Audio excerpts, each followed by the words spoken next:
Hey everyone, welcome back. It's so great to have you here today. I have an intriguing topic for you, one that might sound a bit strange at first: flying monkeys. Yes, you heard that right. Now, I know that might sound odd, but trust me, there's much more to it, and I'll dive into that in just a moment. Before we get started though, don't forget to hit that bell and subscribe to our channel. You won't want to miss out on all the upcoming videos we have lined up, not just about flying monkeys, but also about the complex world of narcissism. Make sure to get those notifications so you can stay informed about everything you need to know, and maybe even a few things you never realized you should. Now, let's talk about flying monkeys. In today's video, we're going to tackle something crucial: what to do when the narcissist in your life starts using others as pawns to turn them against you. This might sound like something straight out of a psychological thriller, but unfortunately it's all too real for those who are living in the toxic world of narcissism. If you're familiar with the term flying monkeys, you already know that this isn't just some abstract idea, it's an emotional manipulation tactic that narcissists use to control and isolate you. So what exactly does it mean when we talk about flying monkeys?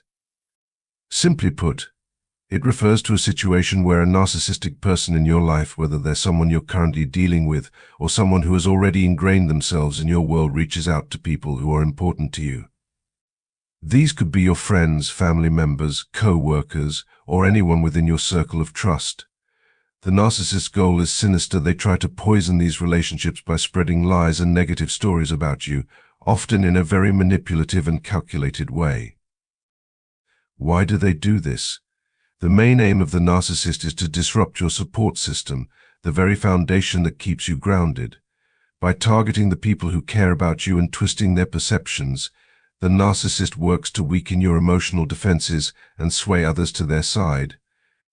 This is their attempt to control not just you, but also your connections, creating a network of supporters who are unknowingly working in the narcissist's favor.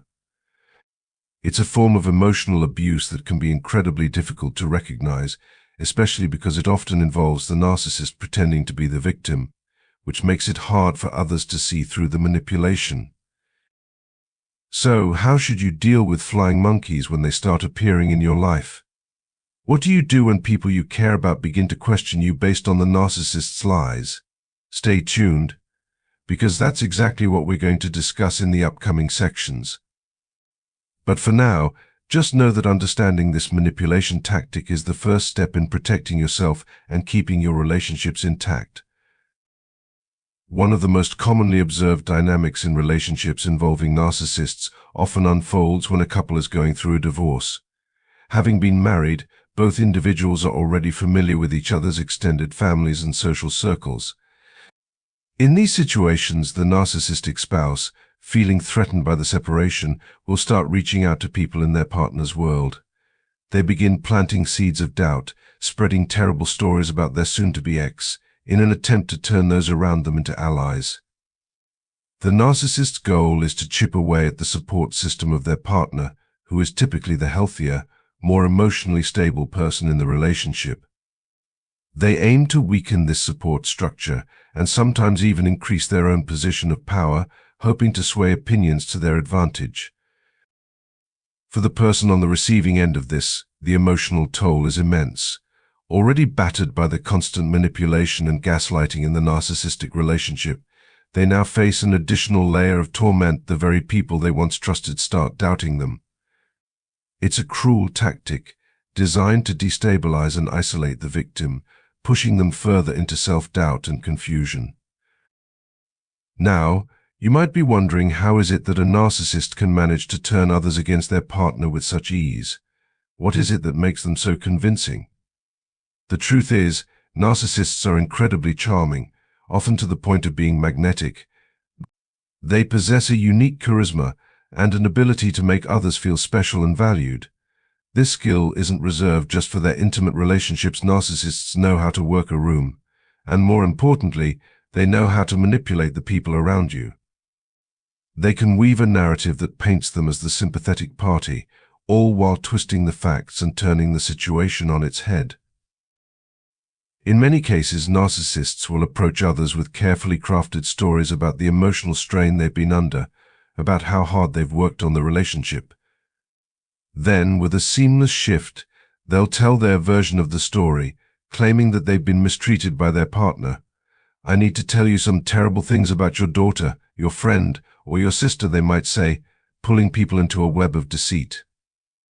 The lies they spread aren't just exaggerated. Sometimes they invent entire fabricated stories, drawing on past arguments or even making up completely new scenarios. They can be that convincing and that heartlessly cruel in their manipulation. At the core of a narcissist's behavior lies a singular, driving motivation: power. But how do they achieve power? The answer is simple: they need to gather people to their side. It's a game of numbers for them. And ironically, this strategy isn't much different from the games we played as children on the school playground. In that world, the goal was to gather a team and become the reigning champion of the game. The narcissist, however, continues to play those childish games well into adulthood. For them, victory is the ultimate goal, winning others over, securing their loyalty, and in turn, feeling more powerful than ever. Each person they recruit to their side brings them a little more control, a little more dominance over their partner, and the secondary satisfaction of knowing they are further isolating and undermining the one person who could truly stand in their way. So what do you do when you find yourself in a situation where a narcissist is systematically turning others against you? We already understand that narcissists love to use flying monkeys, those they manipulate into doing their bidding. But the real question is, what should you do in the face of such betrayal? How do you respond when the people you once considered close, perhaps even family or dear friends, begin to distance themselves without explanation? The first and most important step is to allow yourself to process the emotions that arise. When you realize the narcissist in your life has managed to sway those around you, turning them against you, there's a deep sense of grief and loss. You may feel as if the ground beneath you is shifting, and you can't make sense of what's happening. Suddenly, people are not returning your calls, canceling plans without reason, or avoiding you entirely. The emotional impact can be overwhelming, like the air has been sucked out of your world. There's a story I've heard about a man who had a narcissistic brother. The narcissist craved constant admiration and wanted to be the center of attention in the family. In stark contrast, his brother was a genuinely kind and compassionate person. The narcissist began spreading malicious rumors, telling anyone who would listen terrible things about his kind-hearted sibling. The non-narcissistic brother didn't live near the family, so when he showed up at a family gathering, he was blindsided by how cold and indifferent everyone was. He couldn't comprehend it. He spent days agonizing over what had gone wrong. Was it something he had said or done? Had he forgotten a key event? Did someone in the family pass away, and he hadn't expressed his condolences? The confusion and hurt were unbearable. Months later, someone from that social circle took pity on the kind brother and explained that his narcissistic sibling had been spreading lies about him. The revelation was a shock. He couldn't believe it. As he spoke with others, it became clear how easily they had been manipulated. The narcissist had deceived them so thoroughly, and it was heartbreaking to see how quickly they turned on him. The complex family dynamics made the betrayal all the more painful. It was devastating to the kind brother, who now felt isolated from the very network that had once supported him. He entered a period of deep grief, mourning the loss of connections that had been an integral part of his life for so long. If any of you have experienced something similar, the question becomes, what do you do now? The damage narcissists cause isn't confined to personal relationships. It can reach into your workplace, your community, and even your family. But the narcissist, lacking empathy, doesn't consider the long-term effects of their actions. They don't care about the harm they inflict, but the hurt they leave in their wake is real, and it can leave you feeling abandoned and betrayed. I spoke with the kind brother during this time, asking him, "Do these people matter to you? Do you care about them?" He replied, "Yeah, they do," and I told him, start reaching out to them again, but don't go in with the intention of defending yourself. Don't try to explain things or accuse your brother of being a narcissist. The last thing you want is to fuel the drama by attacking or explaining. Simply reconnect. Be yourself. These people cared for you before they were influenced by your brother's words. Show them the real you, and in time they'll begin to see the truth. And that's exactly what he did. He didn't go in with anger or resentment, he just reintroduced himself into their lives. Slowly, the relationships began to heal, proving that kindness and sincerity can often overcome the manipulation of a narcissist. It wasn't easy, but it was the right path. What was truly striking about the situation was how, during the conversation, the people involved gradually realized what a genuinely kind and thoughtful man he was. Despite the confusion and the negative rumors that had circulated, they slowly began to reconsider their perception of him. At one point, he candidly addressed the issue, acknowledging the discord within his family. With humility, he said, "There have been some things happening in our family that I'm truly sorry for. If you were told things that painted me in a bad light, I apologize. Unfortunately, some inappropriate conversations likely took place, and I deeply regret that you were exposed to them." Bit by bit, this openness allowed the people around him to reassess their judgment, and those who had always known him to be a good man found their way back to him. However, the more painful truth was revealed by the people who didn't come back. A significant number of them had been swayed by the manipulative stories spread by his narcissistic brother. When the kind-hearted brother confided in me, I told him, if they could turn away so easily, were they ever truly worth keeping in your life? I realized this might sound like an oversimplification, but these weren't just casual acquaintances, they were people he had known for decades. And yet, when faced with the slightest whisper of a lie, they distanced themselves. This raises an important question: if someone could be lost so quickly based on a single narrative, how strong were those relationships to begin with? And more crucially, why didn't these people come to him directly to hear his side of the story? If there's a narcissist involved, causing harm by spreading falsehoods, shouldn't those who care about you come straight to you before making judgments? It's the ones with the deepest, most genuine connections that will stand by you when the storm hits. One woman in his circle, a person of remarkable character, approached him and said, "This isn't right. You don't deserve this." Her courage and integrity inspired others to speak up as well. In the following weeks, more people began to step forward, acknowledging that the accusations didn't make sense. The people who truly understood him saw the situation for what it was, and they were not easily manipulated by lies. For anyone who has faced this kind of deceit, rebuilding your sense of self is an essential step when you know you've done nothing wrong. The pain of betrayal, the discomfort of having your relationships tested, and the cruel nature of such situations can be deeply unsettling. Watching people you once trusted falter is a hard pill to swallow. Yet, in some twisted way, the narcissist might have inadvertently done you a favor. If they could turn people against you so easily, it forces you to reflect on the nature of those relationships. What was truly holding them together in the first place? The advice I offer to anyone dealing with the fallout of this kind of manipulation is to rebuild with grace. These people have known you for who you truly are, and narcissists thrive on exploiting vulnerability. They're master manipulators, capable of charming even the most discerning individuals. But if you rise above, handling the situation with dignity and composure, you'll disarm the narcissist's power. A simple, heartfelt conversation can go a long way.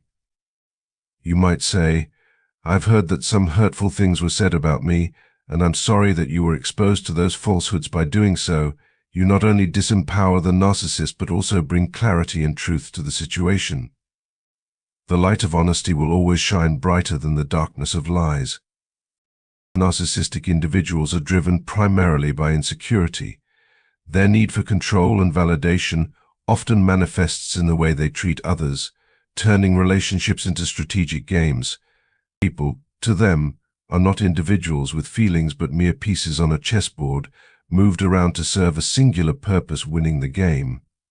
When a narcissist manipulates or spreads malicious rumors about those close to them, it's all part of their grand strategy.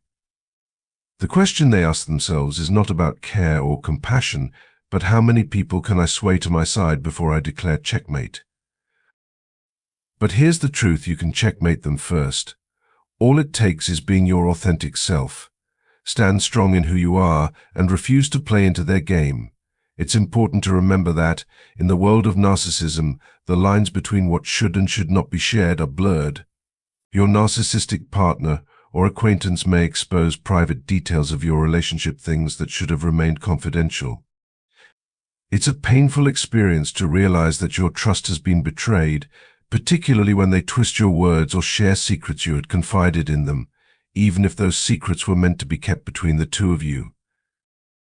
For instance, you may have revealed a family secret to your narcissistic partner in a moment of vulnerability, only for them to use that very secret against you. The heartache is compounded when these deeply personal revelations become ammunition in their hands. Sadly, in some cases, the damage may be irreparable. You can attempt to fix the rift, but not all wounds can be healed, no matter how hard you try. Sometimes families seek therapy to rebuild relationships, but the process is rarely simple.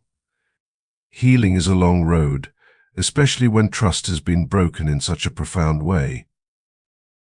What makes it even more difficult is the realization that by the time you understand the full extent of a narcissistic personality, years may have passed. Relationships, especially those that span years or decades, often involve the sharing of confidences, personal histories, and sometimes even family secrets. The idea that these private moments could be weaponized against you is truly devastating. But the reality is that, in a narcissistic relationship, your deepest vulnerabilities are often exploited, and those secrets may very well come back to haunt you. If this happens to you, there is little recourse other than to address the rupture as best you can. Talk to the other person involved, and if you've shared things you shouldn't have, own up to it. Taking responsibility is important, but it doesn't guarantee that things will return to normal. The narcissist has already rallied others to their side, creating a web of manipulation and confusion. In this situation, you may feel destabilized, confused, and completely alone. This is one of the most insidious forms of gaslighting, where the narcissist distorts reality to the point that you question everything, including your own perception of events. I urge anyone in this situation to seek professional help. Therapy can be a lifesaver during these times, especially when you feel like your world is crumbling. It's crucial to have someone on your side, someone who can help you navigate this emotional minefield. You're not alone in this. Like the story of the brother I shared earlier, there will be people in your life who will see through the narcissist's lies and stand by you. In these moments, even a few allies can make all the difference. If you've shared a personal secret with the narcissist, and they choose to use that secret as a weapon, the only thing left to do is acknowledge the situation and explain what happened. After all, there is little else you can do except face the truth of what transpired and hope for the best. And while some people may choose to walk away from you, it's important to recognize that their departure may reflect more about them than it does about you. If they could leave so easily, perhaps there wasn't much to the relationship in the first place. One of the most painful aspects of dealing with a narcissist is the fallout caused by their manipulation of others, the so-called flying monkeys. These individuals are often those closest to you, people you trust, who have been turned against you by the narcissist's deceitful words. This manipulation, this deliberate sowing of discord, can be one of the most horrific outcomes of being involved with a narcissist. The emotional toll is often unbearable. Thank you for joining me in this discussion. As difficult as these topics are, it's important to talk about them. If you're going through something like this, know that you're not alone. We're hosting retreat seminars and live events where we take a deeper dive into these challenges. Remember, healing is a journey, and it's okay to seek support along the way.